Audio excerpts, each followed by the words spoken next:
Good morning प्यारे बच्चों। आज हम फिर से लेकर आ गए हैं आपके पास 10th क्लास का चैप्टर नंबर 4 जिसका नाम है कार्बन और उसके कंपाउंड्स। और आज हम इस वीडियो को कंप्लीट कर देंगे। इस चैप्टर को पूरा करके हम यहाँ पर इस हाइड्रोकार्बन्स को फिनिश कर देंगे। तो चलिए शुरू करते हैं हम अपनी वीडियो कार्बन और इस कंपाउंड।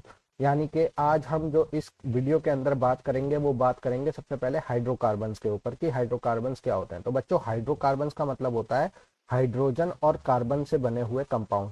इनके अंदर सिर्फ और सिर्फ हाइड्रोजन और कार्बन ही आपको मिलेगा और कोई एलिमेंट या कोई स्पीसीज हमें नहीं मिलती। तो हाइड्रोकार्बन की बेसिक डेफिनेशन क्या हो गई?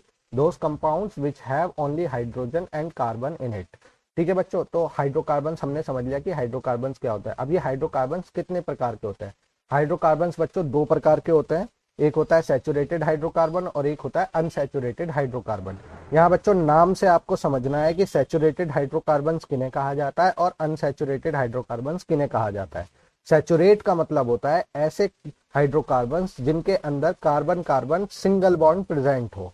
कार्बन और कार्बन के बीच में सिंगल बॉन्ड प्रेजेंट होना ही सैचुरेट हाइड्रोकार्बन्स को जस्टिफाई करता है। इसी तरीके से अनसैचुरेटेड हाइड्रोकार्बन्स क्या होता है? ऐसे हाइड्रोकार्बन्स जिनके अंदर कार्बन कार्बन सिंगल बॉन्ड ना होकर के डबल या ट्रिपल बॉन्ड वहां पर प्रेजेंट होता है। तो ऐसे कंपाउंड्स को कहा जाता है अनसैचुरेटेड हाइड्रोकार्बन। और इन्हीं के बेसिस पर इन्हें अपना अपना स्पेसिफिक नेम भी दिया जाता है। तो इनका स्पेसिफिक नेम क्या होता है? सैचुरेटेड हाइड्रोकार्बन्स को कहते हैं एल्केन और अनसैचुरेटेड हाइड्रोकार्बन्स को कहा जाता है एल्कीन और एल्काइन। तो बच्चों समझ में आ गया कि सिंगल कोवलेंट बॉन्ड क्या होता है? एल्केन। और डबल और ट्रिपल कोवलेंट बॉन्ड वाले हाइड्रोकार्बन्स क्या कहलाते हैं? एल्कीन और एल्काइन। चलिए अब इनकी हम नेमिंग कर लेते हैं कि इनकी नेमिंग के अकॉर्डिंग ही इनको क्या कहा जाता है। तो सबसे पहले हम कार्बन लिख लेते हैं। Number of carbon of atoms कितने होंगे? 1 से लेके 10 तक की हम बात करेंगे। तो सबसे पहले हम प्रीफिक्स लिखते हैं। ये जो प्रीफिक्स है इसका अपना एक जनरल नाम होता है, उसको हम कहते हैं एल्क। ए एल और के, अल्क। तो अल्क से हम इनको रिप्रेजेंट भी करते हैं या प्रीफिक्स भी हम इन्हें कहते हैं। तो इनका नाम क्या हो गया? एक कार्बन एटम वाले को कहेंगे मिथ, दो को eth, prop, but, pent, hex, hept, oct, non और डेक। अगर कार्बन कार्बन हमारे पास सिंगल कोवलेंट बॉन्ड प्रेजेंट है हाइड्रोकार्बन के लिए, तो हम उनको नेमिंग कैसे करेंगे? कुछ नहीं करना है आपने, ये जो प्रीफिक्स है उसके आगे आपने लगा देना है एन, ए एन ई। इनका नाम बन जाएगा methane, ethane, propane, butane, pentane. यानी कि यहाँ पर carbon carbon single bond present होगा। लेकिन अगर डबल बॉन्ड प्रेजेंट है तो इन्हें क्या कहेंगे? डबल बॉन्ड अगर प्रेजेंट है तो यहाँ पर आप प्रीफिक्स के आगे लगा देंगे इन, यानी कि मिथीन, इथीन, प्रोपीन, ब्यूटीन। अगर ट्रिपल बॉन्ड प्रेजेंट है तो कार्बन कार्बन ट्रिपल बॉन्ड वालों के अंदर हमें क्या करना है? प्रीफिक्स के आगे लगाना है वाइन, मिथाइन, इथाइन, प्रोपाइन, ब्यूटाइन। अब जो ये सिंगल कोवलेंट बॉन्ड वाले कंपाउंड मिथेन, इथेन, प्रोपेन है, इन्हें जनरल नाम से बुलाया जाता है। इनका नाम होता है एल्केन। डबल बॉन्ड वालों को कहा जाएगा एल्कीन और ट्रिपल बॉन्ड वालों को कहा जाएगा एल्काइन। तो चलिए बच्चों, अब हम सिंगल कोवलेंट बॉन्ड वालों को थोड़ा समझ लेते हैं कि सैचुरेटेड हाइड्रोकार्बन जो होते हैं हमारे, जो सिंगल कोवलेंट बॉन्ड से सराउंडेड है, वो कैसे दिखाई देते हैं। अगर हम बात मिथेन की करते हैं तो नंबर ऑफ कार्बन एटम यहाँ पर क्या है? 1। तो कार्बन की कितनी वैलेंसी होती है? 4। तो कार्बन की 4 वैलेंसी को हमने 4 हाइड्रोजन से शो कर दिया। कैसे? कार्बन के आगे 4 डंडे लगा दीजिए और हाइड्रोजन से जोड़ दीजिए, ये बन गया आपका मिथेन। अगर हम बात करते हैं इथेन की, तो 2 कार्बन और सबकी वैलेंसी 4 सेटिस्फाई कर दीजिए। एक कार्बन पे 3 हाइड्रोजन, एक कार्बन पे 3 हाइड्रोजन और एक कार्बन कार्बन का डबल सिंगल बॉन्ड। ठीक है, तो ये बन गया हमारा इथेन। अगर हम प्रोपेन की बात करते हैं तो देखिए कार्बन कार्बन की वैलेंसी सेटिस्फाई हो रही है या नहीं हो रही है। यहां पर आपको कार्बन की वैलेंसी सेटिस्फाई होती हुई दिखाई देगी क्योंकि हर कार्बन के ऊपर हाइड्रोजन अटैच है। देखिए पहला कार्बन जो है उस पर 3 हाइड्रोजन और चौथा जो बॉन्ड है वो कार्बन से जुड़ा हुआ है, इसलिए इस वाले कार्बन की वैलेंसी सेटिस्फाई हो गई। बीच वाले में देखेंगे तो क्या दिखाई देगा? कार्बन के 2 बॉन्ड जुड़े हुए हैं हाइड्रोजन से और 2 बॉन्ड जुड़े हुए हैं वो अपने बराबर वाले कार्बन से, तो इस वाले कार्बन की वैलेंसी सेटिस्फाई है। तो इस तरह के कार्बन को, इस तरह के जो कंपाउंड्स है कार्बन वाले, उन्हें हम कहते हैं सैचुरेटेड हाइड्रोकार्बन। अब चलिए मैं इसको बनाने की ट्रिक बता देता हूं कि इनको कंपाउंड जो है हाइड्रोकार्बन कंपाउंड है इनको हम बनाएंगे कैसे। तो सबसे पहले आपने क्या करना है? कार्बन लिखना है और इसके ऊपर 4 डंडे लगा देने। 4 बॉन्ड बन गए और इन चारों को हाइड्रोजन से सेटिस्फाई कर दीजिए, हाइड्रोजन लगा दीजिए, बन गया आपका मिथेन। फिर अगर आपको इथेन बनाना है तो एक हाइड्रोजन हटाइए, कार्बन लगाइए, 3 हाइड्रोजन अटैच कर दीजिए, ये बन गया आपका इथेन। इसी तरीके से आप प्रोपेन भी बना सकते हैं, इसी तरीके से आप ब्यूटेन भी बना सकते हैं और इसी तरीके से आप पेंटेन भी बना सकते हैं। तो यहाँ पे कितना आसान है बच्चों बनाना, कॉपी लीजिए, पेन लीजिए, बनाना शुरू कर दीजिए। कार्बन की वैलेंसी 4 सेटिस्फाई रखनी है आपने, बस इतना आपको ध्यान रखना है। तो यहाँ पर हम सैचुरेटेड हाइड्रोकार्बन्स ऐसे बनाते हैं। चलिए बात करते हैं डबल कोवलेंट बॉन्ड यानी कि अनसैचुरेटेड हाइड्रोकार्बन्स की। तो अनसैचुरेटेड हाइड्रोकार्बन्स हम कैसे बना सकते हैं, चलिए हम शुरू करते हैं इथेन से। देखिए इथेन में है कार्बन कार्बन का सिंगल बॉन्ड, ठीक है, लेकिन हमें बनाना है अनसैचुरेटेड, यानी बनाना है हमें एल्कीन यानी कि इथीन। इसका मतलब क्या है कि हमें कार्बन कार्बन के बीच में एक डबल बॉन्ड चाहिए ही चाहिए। तो एक डबल बॉन्ड बनाने के लिए हम क्या करेंगे कि 2 हाइड्रोजन रिमूव करेंगे और एक डबल बॉन्ड लगा देंगे, तो हमारा बन गया इथीन। बच्चों एक चीज ध्यान रखिएगा कि यहाँ पर ये जो बॉन्डिंग है, ये बॉन्डिंग को आप कैसे समझेंगे। मान लीजिए कार्बन ने हाइड्रोजन के साथ बॉन्ड बना रखा है, तो इसका मतलब क्या है, कार्बन का एक हैंड और हाइड्रोजन का एक हैंड। अब इसको जनरलाइज तरीके से कैसे समझेंगे, ऐसे समझेंगे कि आप 2 फ्रेंड्स हैं, आप दोनों फ्रेंड्स आपस में हैंडशेक करना चाहते हैं। तो आप क्या करेंगे, अपना हाथ आगे बढ़ाएंगे और सामने वाला पर्सन जो है वो अपना हाथ बढ़ाएगा। तो जब दोनों हाथ बढ़ाएंगे और हाथ मिलाएंगे तो एक बॉन्ड बन गया, यानी कि हाइड्रोजन का एक इलेक्ट्रॉन और कार्बन का एक इलेक्ट्रॉन जब आपस में हैंडशेक करते हैं तभी बॉन्ड बनता है। यहाँ पर जो हमने 2 हाइड्रोजन हटाए थे, तो उन्होंने क्या किया, कार्बन ने अपना हाथ खाली कर लिया, कार्बन ने अपना हाथ खाली कर लिया और दोनों हाइड्रोजन निकल गए। अब इन दोनों कार्बनों ने अपने अपने हाथ मिला लिए, तो इसलिए एक बॉन्ड बन गया। इसी तरीके से अगर हम प्रोपेन की बात करें तो देखिए प्रोपेन के अंदर हम क्या करेंगे, 2 हाइड्रोजन हमें फिर से हटाने हैं, तो हम 2 हाइड्रोजन हटा देंगे और यहाँ पर लगा देंगे दूसरा डबल बॉन्ड, यानी कि हमारे अनसैचुरेटेड हाइड्रोकार्बन जो हमारा प्रोपीन है वो हमारा बन जाएगा। चलिए बात करते हैं ट्रिपल कोवलेंट बॉन्ड की। अगर हम ट्रिपल कोवलेंट बॉन्ड के अनसैचुरेटेड हाइड्रोकार्बन की बात करते हैं तो सबसे पहले हम इथेन ले लेते हैं। अब देखिए इथेन का मतलब आपने अभी देखा था कि एक बॉन्ड बनने के लिए 2 हाइड्रोजन का निकलना जरूरी है। तो इसी तरीके से जब हमें ट्रिपल कोवलेंट बॉन्ड बनाना है यानी कि 2 बॉन्ड बनाने हैं तो कितने हाइड्रोजन निकालने पड़ेंगे, 4 हाइड्रोजन हमें यहाँ पर निकालने पड़ेंगे। तो निकाल दीजिए 4 हाइड्रोजन। जैसे ही हम 4 हाइड्रोजन निकालेंगे कार्बन कार्बन के बीच में 2 डबल बॉन्ड क्रिएट हो जाएंगे और हमारा इथेन से बन जाएगा इथाइन। चलिए प्रोपेन की बात करते हैं। प्रोपेन से हमें बनाना है प्रोपाइन, तो हम प्रोपेन से प्रोपाइन कैसे बनाएंगे, अगेन फिर से हम 4 हाइड्रोजन रिमूव करेंगे और 2 डबल बॉन्ड लगा देंगे कार्बन कार्बन के बीच में और इस तरीके से हमारा प्रोपाइन तैयार हो जाएगा। और आपको यहाँ पर यह भी चेक करना है कि कार्बन की वैलेंसी 4 ही रहे। कार्बन की वैलेंसी यहाँ पर 4 ही रहेगी, 4 से ना तो वो ऊपर जाएगी ना 4 से वो नीचे आएगी। कार्बन की वैलेंसी 4 आपको जस्टिफाई करनी होगी। इस तरीके से हम अनसैचुरेटेड हाइड्रोकार्बन भी बना सकते हैं। चलिए बच्चों अब हम ये तो जान गए कि हाइड्रोकार्बन जो होते हैं हमारे 2 तरह के होते हैं, सैचुरेटेड हाइड्रोकार्बन और अनसैचुरेटेड हाइड्रोकार्बन। लेकिन यहाँ पर हमने सिर्फ यही तो जाना है कि अभी के हाइड्रोकार्बन्स 2 तरह के हो सकते हैं, एक सैचुरेटेड और एक अनसैचुरेटेड। लेकिन हाइड्रोकार्बन्स किन किन फॉर्म्स के अंदर आ सकते हैं, तो बच्चों हाइड्रोकार्बन्स जो होते हैं 3 कैटेगरी के अंदर क्लासिफाई किए जाते हैं। कौन कौन सी कैटेगरी होती है वो, एक होती है लॉन्ग चेन जिसके अंदर आपको जिगजैग फॉर्म के अंदर कार्बन को जोड़ते हुए जाना है।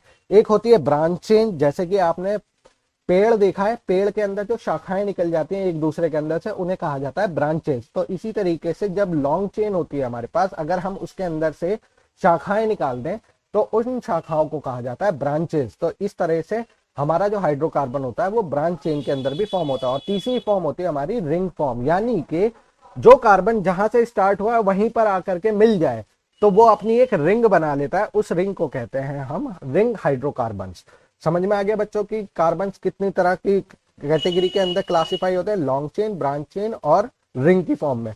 चलिए अब हम बात करते हैं कि हाइड्रोकार्बन को शो कैसे किया जाता है। तो बच्चों हाइड्रोकार्बन को कैसे शो किया जाता है, हाइड्रोकार्बन को शो किया जाता है या तो सिंपल डॉट से रिप्रेजेंट करते हैं या फिर उसको एक लाइन से रिप्रेजेंट किया जाता है। अब देखिए मान लीजिए आपने कॉपी ली है और पेन लिया और उस पर एक लाइन खींच दी, तो जहां से आपने पॉइंट शुरू किया था और जहां पे आपने एंड किया उस लाइन के जो पॉइंट्स हैं दोनों, उनको कहा जाता है CH3। देखिए इस तरीके से मान लीजिए आपने एक लाइन खींची तो शुरू का पॉइंट और आखिर का पॉइंट काउंट होगा आपका CH3। मान लीजिए अब अगर आप ये कहते हैं कि भाई मैं इस लाइन को थोड़ा सा आगे बढ़ाना चाहता हूं, तो हमने इस लाइन को आगे बढ़ा दिया। अब ये क्या बन गया, देखिए जहां से शुरू हुआ और जहां पे एंड हुआ वो तो रहेंगे CH3। अब ये बीच में क्या है, बीच में बच्चों हमारा बनता है CH2। ये देखिए कार्बन की वैलेंसी यहाँ पर सबकी सेटिस्फाई है, आपको घबराने की जरूरत नहीं है। बस शुरू में और एंड में आपने CH3 लिखना है, बीच में जितना भी कुछ आ रहा है अगर सिंगल बॉन्ड है तो आपको CH2 ऐड करते जाना है। चलिए इसको थोड़ा और एक्सपेंड कर लेते हैं। हमने अभी बना दिया यहाँ पर ब्यूटेन। अब देखिए शुरू में और आखिर में तो CH3 है, बीच में आ गया आपका CH2 और CH2। अगर आपको ये भी नहीं समझ में आ रहा है तो आप क्या कीजिए, सीधा एक्सपेंड कर दीजिए इस स्ट्रक्चर को। देखिए कार्बन की वैलेंसी क्या 4 सेटिस्फाई नहीं हो रही है? देखिए बिल्कुल सेटिस्फाई हो रही होगी कार्बन की, यहाँ पर 4 वैलेंसी, हर कार्बन की 4 वैलेंसी यहाँ पर सेटिस्फाई होगी ही होगी। चलिए अभी हम यहाँ पर देखते हैं कि इन कार्बन के जो शुरू के और एंड की टर्मिनेशन पॉइंट है उनके ऊपर तो आ गया CH3, लेकिन ये बीच में जो CH2 आया ये क्या है? देखिए जब भी हाइड्रोकार्बन के अंदर बीच में CH2 आता है इसको कहा जाता है होमोलोग। क्या कहा जाता है? होमोलोग। और अगर हाइड्रोकार्बन थोड़ा लंबी चेन का ज्यादा कार्बन जुड़े हुए हैं तो उनके बीच में जो ये होमोलोग है ये रिपीट होता है। जैसे कि ब्यूटेन के अंदर आप देख रहे हैं CH2 दो बार आ रहा है ना, मतलब एक बार से दो बार आ गया। अगर कार्बन को और थोड़ा लंबा करूंगा तो फिर दोबारा से आ जाएगा CH2। तो इन तरह की जो सीरीज होती है जिसके अंदर CH2 वाले होमोलोग की रिपीटिंग होनी शुरू हो जाती है, यानी कि वो रिपीट होने लगते हैं, तो वो सीरीज कहलाती है आपकी होमोलोगस सीरीज। और ये जो CH2 है ये कहलाते हैं आपके होमोलोग। अब कोई आपसे पेपर में एग्जाम में पूछ सकता है कि होमोलोग क्या होता है, तो आप बताएंगे CH2 रिपीटिंग यूनिट जो होती है हाइड्रोकार्बन के अंदर वो कहलाती है आपकी होमोलोग। और इसका एटॉमिक वेट कितना होता है? देखिए बच्चों कार्बन का एटॉमिक वेट होता है 12 और हाइड्रोजन का होता है 1। तो यहाँ पर क्या है CH2 यानी कि कितना एटॉमिक वेट हो गया? 12 जमा 2 इक्वल्स टू 14। यहाँ पर 14 जो है CH2 का एटॉमिक वेट है। तो बच्चों आपको समझ में आ गया कि कार्बन और कार्बन के कंपाउंड्स को रिप्रेजेंट कैसे किया जाता है। इनको तीन तरह से रिप्रेजेंट किया जाता है। एक तो लाइन से, जो मैंने सबसे पहले आपको बताया था, एक होती है कंप्रेस फॉर्म। कंप्रेस फॉर्म कौन सी होती है? CH3 CH2 CH3, ये हो गई आपकी कंप्रेस फॉर्म। और एक्सपेंड फॉर्म क्या होती है? जो ये नीचे लिखी हुई है ना, कार्बन और हर एक हाइड्रोजन को ओपन करके दिखाया, ये होता है आपका एक्सपेंड फॉर्म। तो आपकी इच्छा है जो आप लिखना चाहो, मैं सबसे ज्यादा आपको सजेस्ट करूंगा कि आप लाइन के थ्रू कीजिए। लाइन से खेलना सबसे ज्यादा आसान है, बस आपको कार्बन की वैलेंसी थोड़ी ध्यान रखनी पड़ेगी, तो उसके लिए आपको थोड़ी प्रैक्टिस इसमें लगानी पड़ेगी। अगर आप इसको कर लेते हैं तो आप इजीली कार्बन के कंपाउंड्स को बना पाते हैं। चलिए अब हम बात करते हैं कि सैचुरेटेड हाइड्रोकार्बन से अनसैचुरेटेड हाइड्रोकार्बन कैसे बनाते हैं, यानी कि एल्केन से, यानी इथेन मिथेन प्रोपेन से आप कैसे बनाएंगे इथीन मिथीन और प्रोपीन। ठीक है, तो चलिए इसकी मैं एक ट्रिक बताता हूं आपको। ट्रिक क्या है आपकी? जितना नंबर ऑफ अनसैचुरेशन आपको चाहिए उसका डबल आप हाइड्रोजन रिमूव करेंगे। समझ में आ गई ट्रिक? जितने नंबर ऑफ अनसैचुरेशन चाहिए उसके डबल हाइड्रोजन रिमूव करना है।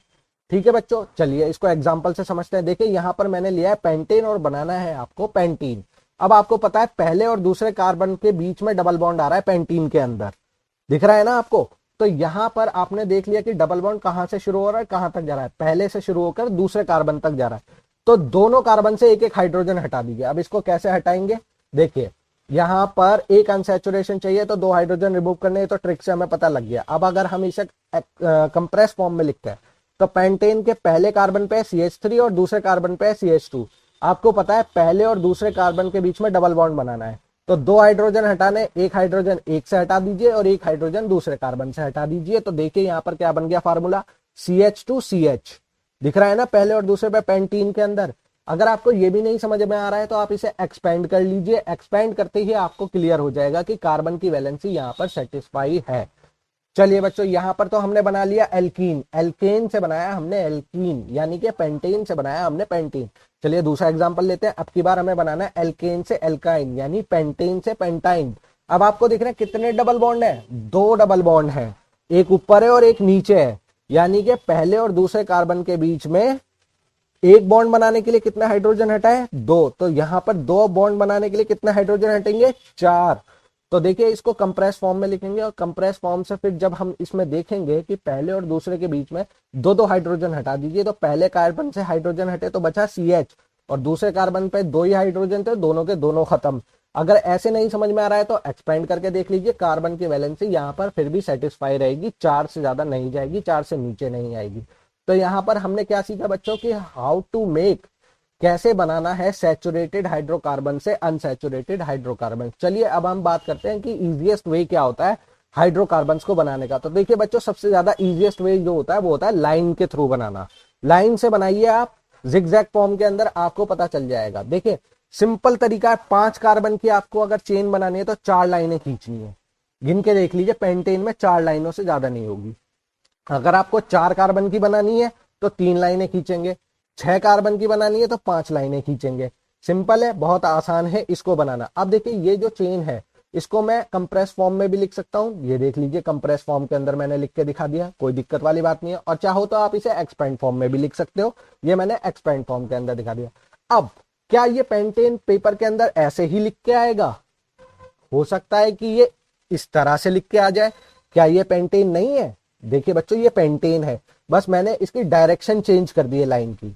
जो 4 से 5 वाला जो कार्बन का बॉन्ड है उसको मैंने ऊपर कर दिया है। ये है अभी भी पेंटेन ही, इसके अंदर कोई चेंज नहीं है। अगर ये पेंटेन है तो क्या ये पेंटेन नहीं है? बिल्कुल ये भी पेंटेन है। अगर ये पेंटेन है तो क्या ये पेंटेन नहीं है? बिल्कुल ये भी पेंटेन है, क्योंकि देखिए लॉन्ग चेन कंटिन्यूअसली चले जा रही है, 1 2 3 4 5। तो इस तरह के जो कंपाउंड्स बन के आ जाते हैं ये आपके लॉन्ग चेन के अंदर काउंट होते हैं। तो हमें ये तो पता चल गया कि हाइड्रोकार्बन की पहली फॉर्म जो क्लासिफाई फॉर्म थी वो कौन सी थी? Long chain. लॉन्ग चेन के अंदर इस तरह से लिखा जाता है, ठीक है। मान लीजिए आ जाता है ब्रांच चेन। ब्रांच चेन के अंदर क्या है, जिसमें मैंने आपको बताया था पेड़ की शाखाएं निकल जाती हैं। अब मेरे पास है पेंटेन, तो पेंटेन को मैं कैसे लिख सकता हूं? देखिए शुरू वाला जो पेंटेन है वो कंटिन्यूअसली 1 से 5 तक आप अगर चलते हो, 1 2 3 4 5 कंटिन्यूअसली पहुंच सकते हो 5 तक। लेकिन क्या इसमें पहुंच सकते हो 5 तक? नहीं पहुंच सकते। क्यों? क्योंकि यहां पर कैसे पहुंचोगे? 1 2 3 1 2 4 या 1 2 5 ऐसे पहुंच सकते हो। तो अगर मैं 1 2 3 ले लेता हूं तो 2 नंबर पे, 2 नंबर का जो कार्बन है उस पर 2 बॉन्ड बने हुए हैं, 2 शाखाएं निकली हुई हैं, 4 और 5। तो इस तरह के कार्बन के कंपाउंड्स को कहा जाता है ब्रांच चेन हाइड्रोकार्बन्स। तो यहां पे समझ में आया ब्रांच क्या है। चलिए इसको दूसरा एक एग्जांपल और देख लेते हैं ब्रांच चेन का। अब देखिए यहां पर क्या ये ब्रांच नहीं हो सकती? 1 2 3 4 और 3 के ऊपर एक शाखा निकली हुई है 5। तो इस तरह के जो ब्रांच चेन का हाइड्रोकार्बन्स होते हैं उन्हें हम एक और नाम से भी जानते हैं। उनको किस नाम से जानते हैं? उनको कहते हैं आइसोमर्स। आइसोमर्स कैसे कहते हैं? देखिए ये है तो पेंटेन, इसके अंदर कोई डबल बॉन्ड नहीं दिख रहा तो इसका मतलब ये एल्केन है, और 5 कार्बन है तो इसका मतलब ये पेंटेन है। तो पेंटेन के केमिकल फॉर्मूला तो सेम है, चाहे आप काउंट करके देख लिए, हाइड्रोजन भी बराबर आएंगे और कार्बन भी बराबर आएंगे इन दोनों कंपाउंड के अंदर, ठीक है। तो केमिकल फॉर्मूला तो सेम है लेकिन इनकी स्ट्रक्चर डिफरेंट है। तो ऐसे कंपाउंड जिनका केमिकल फॉर्मूला सेम होता है लेकिन स्ट्रक्चरली वो दोनों डिफरेंट होते हैं एक दूसरे से, वो कहलाते हैं आपके आइसोमर्स। तो ये पेपर के अंदर पूछा जा सकता है कि पेंटेन के आइसोमर्स बनाइए। तो पेंटेन के आइसोमर बनाना कितना आसान है, देखिए कुछ भी नहीं है, बस आपको लाइन से खेलना है। अगर आप कंप्रेस या एक्सपेंड फॉर्म में करेंगे ना तो आप कंफ्यूज हो जाएंगे, लेकिन अगर आप लाइन से करेंगे तो आपको ब्रांच चेन के आइसोमर्स बनाना बहुत आसान है। तो अभी हमने बच्चों यहाँ पर क्या समझ लिया? Branch chain. अब हम चलते हैं रिंग्स पर। रिंग्स का मतलब क्या होता है कि कार्बन जहां से शुरू हो रहा है वहीं से उसको जोड़ दीजिए। देखिए पेंटेन है तो मैंने इसकी 5 बॉन्ड की एक रिंग बना दी है। इस रिंग को कहते हैं हम रिंग हाइड्रोकार्बन्स। ये भी आपका पेंटेन ही है। तो बच्चों अभी हमने यहाँ पे इजीएस्ट वे समझ लिया कि इजीएस्ट वे हाइड्रोकार्बन्स का क्या होता है, ठीक है बच्चों। चलिए अब हम बात करते हैं कि क्या हाइड्रोकार्बन रिएक्ट कर सकते हैं फंक्शनल ग्रुप से। अब आप कहेंगे कि ये फंक्शनल ग्रुप क्या होता है। देखिए बच्चों फंक्शनल ग्रुप क्या होता है? फंक्शनल ग्रुप सेट ऑफ या ग्रुप ऑफ एलिमेंट्स होते हैं। मतलब एलिमेंट तो आपको पता है ना, hydrogen, helium, lithium, sodium, potassium, carbon, ये सब जो होते हैं ये आपके एलिमेंट्स होते हैं। या तो ग्रुप ऑफ एलिमेंट्स जो होते हैं वो आपके हाइड्रोकार्बन के साथ जुड़ जाएं। तो ऐसे एलिमेंट और ग्रुप ऑफ एलिमेंट जो आपके हाइड्रोकार्बन के साथ जुड़ जाएं और हाइड्रोकार्बन की प्रॉपर्टी को पूरा ही चेंज कर दें, उनको कहा जाता है फंक्शनल ग्रुप। आई रिपीट, ऐसे ग्रुप ऑफ एलिमेंट जो या तो एलिमेंट होगा या ग्रुप ऑफ एलिमेंट होगा, ऐसे एलिमेंट और ग्रुप ऑफ एलिमेंट जो हाइड्रोकार्बन के साथ जुड़ जाएं और हाइड्रोकार्बन की प्रॉपर्टीज को पूरा चेंज कर दे, उन्हें कहा जाता है फंक्शनल ग्रुप। आई थिंक आपको समझ में आ गया होगा इसके बारे में। चलिए इसको एग्जांपल से समझते हैं। मान लीजिए मैं इथेन का एग्जांपल ले लेता हूं। इथेन क्या होता है? CH3 CH3, 2 कार्बन है ना, तो CH3 CH3 मेरा ये बन गया। ये क्या है? इसकी जो फिजिकल प्रॉपर्टी होती है वो होती है ये गैस की फॉर्म में होता है। अब देखिए फंक्शनल ग्रुप की बात करते हैं। मान लीजिए मैं एक हाइड्रोजन हटा के एक OH लगा दूं, कंपाउंड अभी भी सेम है लेकिन मैंने हाइड्रोजन हटा के OH लगा दिया, तो अब ये हाइड्रोकार्बन से चेंज होकर के इसकी प्रॉपर्टी पूरी चेंज हो गई। ये बन गई आपकी अल्कोहल यानी कि शराब। अब देखिए इथेन कैसा था? इथेन था गैस, लेकिन मैंने एक हाइड्रोजन हटा करके सिर्फ OH लगाया, और ये किस फॉर्म में आ गया, लिक्विड फॉर्म में। तो यहाँ पे प्रॉपर्टी पूरी चेंज हो गई ना एल्केन की, यानी इथेन की पूरी प्रॉपर्टी चेंज हो गई। अगर मान लीजिए मैं इसको इथेनॉइक एसिड बना दूं, देखिए CH3 पहले इथेन था, यहां पर मैंने CH3 तो रखा, लेकिन उसकी जगह पे मैंने लगा दिया दूसरे CH3 की जगह पर C डबल बॉन्ड OH। ठीक है, यहां पर जैसे ही मैंने इसे लगाया, लिक्विड से किस में फॉर्म हो गया, सॉलिड के अंदर। तो यहाँ पे देखिए जो इथेन था उसकी प्रॉपर्टी पूरी चेंज हो गई। चलिए मान लीजिए मैं इसको इथेन को चेंज कर देता हूं एक हाइड्रोजन हटा करके क्लोरीन से, तो क्लोरीन जो है ये मेरा बन गया क्लोरो इथेन, ये फिर से गैस में बन गया। तो बच्चों यहां पर हमें क्या समझ में आया, यहां पर हमें समझ में आया कि जब भी फंक्शनल ग्रुप किसी हाइड्रोकार्बन के साथ जुड़ गया तो वहां पर हाइड्रोकार्बन की पूरी केमिकल और फिजिकल प्रॉपर्टी चेंज हो गई। समझ में आया बच्चों, यहां पर क्या होते हैं फंक्शनल ग्रुप, फंक्शनल ग्रुप क्या होता है, एलिमेंट और group of element that change the chemical nature of compound. ठीक है, वो किसी भी हाइड्रोकार्बन के साथ अगर जुड़ गए तो हाइड्रोकार्बन जो होते हैं उनकी प्रॉपर्टी लॉस्ट हो जाती है, खत्म हो जाती है, फिर वो नए कंपाउंड बन जाते हैं। चलो अभी हमें ये तो पता चल गया कि फंक्शनल ग्रुप क्या होता है। अब ये कितने प्रकार के होते हैं, टाइप ऑफ फंक्शनल ग्रुप, ये 7 प्रकार के होते हैं, halogen, aldehyde, ketone, carboxylic acid, alcohol, nitro और सैनो। इनके सिंबल्स क्या होते हैं, ये इनके सिंबल्स होते हैं, और इनकी डिनोटेशन क्या होती है, इनकी डिनोटेशन होती है ये। हेलोजन को कहा जाता है हेलो यानी कि क्लोरो, फ्लोरो, ब्रोमो, आइडो। एल्डिहाइड को कहा जाता है जिसके अंदर CHO ग्रुप होता है, अल। कीटोन को कहा जाता है ओन, कार्बोक्सिलिक को कहा जाता है ओइक, अल्कोहल को ऑल, नाइट्रो को नाइट्रो कहा जाता है, सियानो को साइनाइड कहा जाता है।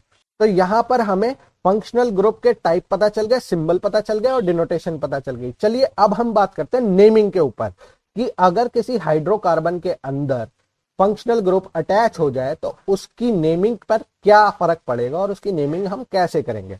तो देखिए बच्चों, नोमेनक्लेचर जब हम करते हैं, यानी नेमिंग जब हम करते हैं फंक्शनल ग्रुप वाले हाइड्रोकार्बन्स की, तो उनके लिए एक जनरल फॉर्मूला होता है, और वो फॉर्मूला होता है ये। यहां पर प्रीफिक्स का मतलब है पहले लिखा जाना, एल्क का मतलब है वही जो आपने मिथ, इथ, प्रोप, ब्यूट पढ़ा है, एन, इन और वाइन, यहां पर हमें चेक करना है कि कार्बन कार्बन के बीच में कोई डबल या सिंगल बॉन्ड प्रेजेंट है या नहीं है। और सफिक्स क्या होते हैं, सफिक्स वो होते हैं कि या तो एंड में आपका फंक्शनल ग्रुप है, या फिर आपका जहां यहाँ पे AN लिखा है तो एन तो नहीं लिखा है ना, ANE, यहाँ पर ई लगाना है। चलिए इसको एग्जाम्पल से हम क्लियर कर देते हैं आपको। मान लीजिए मेरे पास है एग्जाम्पल ये है आपका क्लोरो इथेन, यानी कि CH3CH2Cl। अब आपको यहाँ पर इसको सबसे पहले जनरलाइज फॉर्मूले में लिखना है। ठीक है, हेलोजन जो होते हैं वो कभी भी सफिक्स में नहीं लिखे जाते, वो प्रीफिक्स के अंदर हम प्रेफर करते हैं लिखना। ठीक है, तो सबसे पहले क्लोरीन है तो ये बन गया आपका क्लोरो। एल के यहाँ पे कितने कार्बन है, यहाँ पर है 2, यानी कि इथ, क्लोरो इथ। और यहाँ पे कार्बन कार्बन के बीच में कोई डबल बॉन्ड नहीं है तो एन, और सफिक्स में आ गया ई, इसका नाम क्या हो गया, क्लोरो इथेन। चलिए दूसरा एग्जाम्पल लेते हैं। ये दूसरा एग्जाम्पल ले लिया, क्लोरीन की जगह पे मैंने OH लगा दिया। OH को हम डिनोट करते हैं ऑल से। सबसे पहले हम वही जनरल फॉर्मूला लिखेंगे और इसके ऊपर लिखेंगे, अब देखिए प्रीफिक्स में कुछ नहीं आएगा, यहां पे लिखेंगे सबसे पहले अभी एल्क तो हो गया 2 कार्बन यानी इथ, कोई डबल बॉन्ड है नहीं है तो एन, और सफिक्स में क्या आ गया, उस फंक्शनल ग्रुप की डिनोटेशन ओल, तो इसका नाम क्या हो गया, इथेनॉल। चलिए तीसरा एग्जांपल लेते हैं। अब देखिए यहां पर सेम तरीके से करेंगे, लेकिन यहां पर एक चीज नोट करने वाली है कि जो फंक्शनल ग्रुप है वो है हमारा COOH, C double bond OH, यानी कि जो फंक्शनल ग्रुप का कार्बन है ये हमारा एल्केन वाले कार्बन के साथ काउंट किया जाएगा। ठीक है बच्चों, यहाँ पे ऐसा नहीं है कि ये फंक्शनल ग्रुप है तो इसमें इसका ओइक आ गया तो यहाँ पर सिर्फ एक ही कार्बन को काउंट करेंगे, नहीं, कार्बन कार्बन से जुड़ा हुआ है, आप देख सकते हैं। तो जब ये कार्बन कार्बन से जुड़ गया तो यानी कि ये आपका लॉन्ग चेन में काउंट होगा। तो सबसे पहले हम लिखेंगे जनरल फॉर्मूला और इसकी नेमिंग करेंगे। 2 कार्बन है इथ, देखिए कार्बन कार्बन के बीच में डबल बॉन्ड नहीं है, कार्बन के ऊपर डबल बॉन्ड है जो ऑक्सीजन से जुड़ा हुआ है, तो यहां पर कार्बन कार्बन डबल बॉन्ड ना होने की वजह से यहां आ गया एन और सफिक्स में आ गया ओइक, तो इसका नाम क्या हो गया, इथेनोइक एसिड। चलिए दूसरा एग्जांपल लेते हैं हम। दूसरा एग्जांपल है हमारा C डबल बॉन्ड OH। ठीक है, ये होता है आपका एल्डिहाइडिक ग्रुप, यानी कि यहां पर ये सिंपल है, इथेनॉइक एसिड के अंदर था C double bond O O H, यहां पर है सी डबल बॉन्ड ओ और एच। तो इसकी प्रीफिक्स जो हम इसकी नेमिंग करेंगे प्रीफिक्स और सफिक्स के अकॉर्डिंग वो क्या होगी, इसकी इथ प्लस एन प्लस अल, इसका नाम क्या हो गया, इथेनल। ठीक है बच्चों, समझ में आया? दो कार्बन है तो इसलिए इथ, सिंगल बॉन्ड है एन और सफिक्स में क्या आ गया, अल, तो नाम क्या हो गया, इथेनल। चलिए दूसरा लेते हैं एग्जांपल। अब ये है हमारा एल्कीन, आपको दिख रहा है कार्बन कार्बन डबल बॉन्ड है, इसका जनरल फॉर्मूला लिख करके नाम लिख देंगे, इथ plus in plus E, ethene. इसी तरीके से हम दूसरे की बात करेंगे, इसका नाम क्या हो जाएगा, प्रीफिक्स लिखेंगे इथ प्लस वाइन प्लस ई, इथाइन। तो बच्चों नोमेनक्लेचर क्लियर हुआ आपको, नोमेनक्लेचर कैसे आ सकती है और आपको क्या करना है, जनरल फॉर्मूला अप्लाई करना है। जनरल फॉर्मूला आप रखेंगे, किसी भी कंपाउंड का आप नोमेनक्लेचर कर सकते हैं। चलिए अब बात करते हैं हम केमिकल प्रॉपर्टीज ऑफ हाइड्रोकार्बन या कार्बन की। देखिए हाइड्रोकार्बन चार तरह की प्रॉपर्टी शो करते हैं, कौन कौन सी, कंबशन, ऑक्सीडेशन, एडिशन और सब्स्टिट्यूशन। आपके कोर्स में तीन है, कंबशन, ऑक्सीडेशन और एडिशन। सब्स्टिट्यूशन अभी आपके कोर्स में नहीं है तो हम बाद में बात करेंगे, लेकिन मैं आपको इसकी थोड़ी सी इंफॉर्मेशन दे देता हूं। ये चार रिएक्शन के जो प्रोडक्ट बनते हैं वो क्या क्या होते हैं, कंबशन में बनता है कार्बन डाइऑक्साइड और वाटर, ऑक्सीडेशन में बनता है ओइक एसिड, एडिशन में एल्कीन या एल्केन, सब्स्टिट्यूशन में बनता है हमारा एल्काइल ग्रुप। ठीक है बच्चों, ये तो हो गए केमिकल प्रॉपर्टीज। अब हम एक एक करके सारी केमिकल प्रॉपर्टीज को स्टडी करते हैं। देखिए कार्बन की पहली प्रॉपर्टी के बारे में हम जाते हैं, तो पहली प्रॉपर्टी हमारी कंबशन। इसका मतलब क्या है, जलाना। हाइड्रोकार्बन को जब भी आप बर्न करोगे, जलाओगे, तो वो दो चीजों में टूटेगा, कार्बन डाइऑक्साइड गैस और पानी बनेगा। ठीक है बच्चों, ये क्लियर हो गया। हाइड्रोकार्बन जलाने पे क्या बनेगा, कार्बन डाइऑक्साइड गैस और वाटर।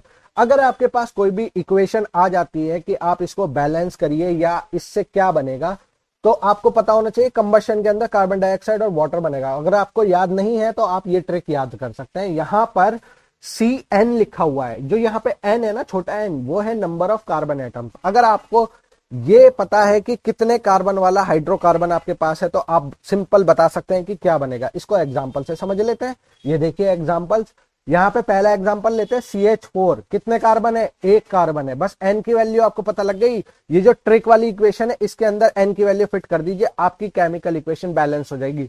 ये केमिकल की जो ट्रिक है ये आपकी बैलेंसिंग केमिकल इक्वेशन के अंदर भी काम आएगी, क्योंकि एग्जाम के अंदर हाइड्रोकार्बन की बर्निंग के ऊपर क्वेश्चन जरूर आता है और वो बैलेंस करवाता है, और वो काफी हार्ड पड़ जाती है बच्चों को, बैलेंस करने में टाइम बहुत कंज्यूम होता है। तो ये ट्रिक याद रखिएगा, इजीली आप इसको कर जाएंगे। चलिए दूसरी प्रॉपर्टी पे आते हैं। दूसरी प्रॉपर्टी है आपकी ऑक्सीडेशन। इसके अंदर क्या करना है, हाइड्रोकार्बन ऑक्सीडाइज नहीं हो पाते, यहां पर बात होगी एल्कोहल की। एल्कोहल जिनके अंदर OH होता है, तो एल्कोहल को जब भी हम बेसिक KMnO4 या फिर एसिडिक K2Cr2O7 आपको दिख जाए कि अल्कोहल इनसे रिएक्ट कर रहा है, तो वो हमेशा एसिड बनाएगा, और कौन सा, ओइक एसिड बनाएगा। इसकी ट्रिक ये है आपकी, हालांकि ये ट्रिक इतनी सक्सेसफुल नहीं है, ये सिर्फ और सिर्फ इसलिए है अगर आपके पास डिस्क्रिप्टिव क्वेश्चन आ जाए तो आपको ऐसा फॉर्मूला दिया जा सकता है, तो आपको पता होगा कि ये अल्कोहल का फॉर्मूला है CnH2n+2O। यहाँ पर आप नंबर ऑफ कार्बन जितने भी आपको गिवन हो हाइड्रोजन से कैलकुलेट करके ऑक्सीजन देख लीजिएगा, वहां पर अगर ऑक्सीजन प्रेजेंट है तो वो अल्कोहल का फार्मूला होगा। अगर वो कहता है कि बेसिक KMnO4 के साथ रिएक्शन होगी तो क्या बनेगा, तो आपको पता है आपको ये बनाना है। ठीक है, इसको एग्जाम्पल से समझते हैं। एग्जाम्पल से समझेंगे तो बहुत इजीली आपको क्लियर हो जाएगा। देखिए मान लीजिए मेरे पास है इथेनॉल CH3CH2OH, इसको हम ऑक्सीडाइज करेंगे, इसलिए मैंने O2 लिख दिया यहाँ पे, और बनेगा क्या, CH3COOH। अब यहाँ पे आपको ये ध्यान में रखना है, इसकी शॉर्ट ट्रिक मैं बता रहा हूं। इसकी शॉर्ट ट्रिक ये है कि जो OH है, OH के जस्ट बराबर में जो कार्बन है उसको आपको फोकस करना है, बाकी किसी कार्बन को आपने नहीं देखना, चाहे कितनी लंबी चेन हो। OH के जो बराबर में कार्बन है उसके पास जो हाइड्रोजन है H2, वो हटा दीजिए और वहां पर एक ऑक्सीजन लगा दीजिए, बन जाएगा आपका कंपाउंड। समझ में आ गई ट्रिक, कितनी आसान है। आपने करना क्या है यहाँ पर कि जो OH के बराबर वाला कार्बन है उसके जो हाइड्रोजन है उसे हटा करके वहां पर लगा दीजिए एक ऑक्सीजन, बस इतना काम करना है आपने। और इसके एग्जाम्पल्स को सेट करने के लिए ये देखिए, ये इसका एग्जाम्पल है, आप इसे कॉपी पर लिख करके देखिए, आपके आंसर यही बन के आएंगे। चलिए बच्चों, अब हम बात करते हैं तीसरी इक्वेशन के बारे में। जो तीसरी इक्वेशन है वो है आपकी एडिशन। एडिशन रिएक्शन जो होगी आपकी हाइड्रोकार्बन्स के अंदर, यानी कि आपको ऐड करना है, कुछ जोड़ना है। तो यहां पर क्या ऐड करना है, यहां पर जो इंपॉर्टेंट चीज है वो है निकेल और पैलेडियम रिएजेंट। ठीक है, जब भी आपके पास एल्कीन या एल्काइन हो और आपको एल्केन बनाना हो। देखिए आपने पहले जो पढ़ा था उसके अंदर क्या था कि सैचुरेट हाइड्रोकार्बन से अनसैचुरेट हाइड्रोकार्बन आपने बनाने, ठीक है, वो मैंने आपको बताया था, 2 हाइड्रोजन निकाल दो एल्कीन बन गया, 4 निकाल दो तो आपका एल्काइन बन गया। अब इसलिए उसकी रिवर्स है, यहां पे आपको ऐड करना है, एल्कीन से आपको बनाना है एल्केन। तो कैसे बनाएंगे हम, ट्रिक है इसकी ये, इसको ट्रिक को छोड़ दीजिए, एग्जाम्पल पे आते हैं। एग्जाम्पल देखिए, ये है मेरा इथीन, इसमें कार्बन की वैलेंसी सेटिस्फाई है, 4 वैलेंसी होगी, ठीक है, लेकिन यहाँ पे कार्बन कार्बन डबल बॉन्ड है, मुझे बनाना है एल्केन यानी ethane, carbon carbon single bond. अब आपको पता है कार्बन कार्बन ने अपने हाथ जोड़ रखे हैं एक दूसरे के साथ, अगर मुझे दूसरे के साथ जोड़ना है तो मुझे 2 हाइड्रोजन तो चाहिए होंगे ना, जो 2 हाइड्रोजन के साथ उसके साथ रिएक्ट करे। लगा दीजिए 2 हाइड्रोजन, जैसे ही आप 2 हाइड्रोजन लगाएंगे आपको दिख रहा है एल्केन बन गया, आपका इथेन बन जाएगा। चलिए बात करते हैं एल्काइन की। अब आपको पता है कार्बन कार्बन ने अपने हाथ तो जोड़ ही रखे हैं और भी 2 हाथ जोड़ रखे हैं, तो आपको कितने हाइड्रोजन यहाँ पे चाहिए, वैसे तो आपको दिख ही रहा होगा कि कितने हाइड्रोजन आपको यहाँ पे ऐड करना है। आपको सिर्फ 4 हाइड्रोजन इस तरह से ऐड करके ये कंपाउंड बना देना। बस याद रखना है कि आपको रिएजेंट निकिल और पैलेडियम का यूज करना है। तो आई थिंक बच्चों ये चैप्टर हमारा अब तो हो गया फिनिश, अब रह गए इसके क्वेश्चन। अगर आप इन जो भी आज आपको पढ़ाया गया है, अगर आप इसको अपनी बुक के साथ रेफर करते हो तो आप, मैं नहीं सोचता कि आपको कोई प्रॉब्लम आएगी, आप सारे क्वेश्चंस इजीली हल कर जाओगे, सॉल्यूशन उनका बहुत आसानी से निकल जाएगा। तो आई थिंक अगर आपको अच्छा लग रहा हो, ये समझ में आ रहा हो, और अगर कोई चीज समझ में नहीं आ रही हो तो कमेंट में जरूर पूछ लेना। धन्यवाद।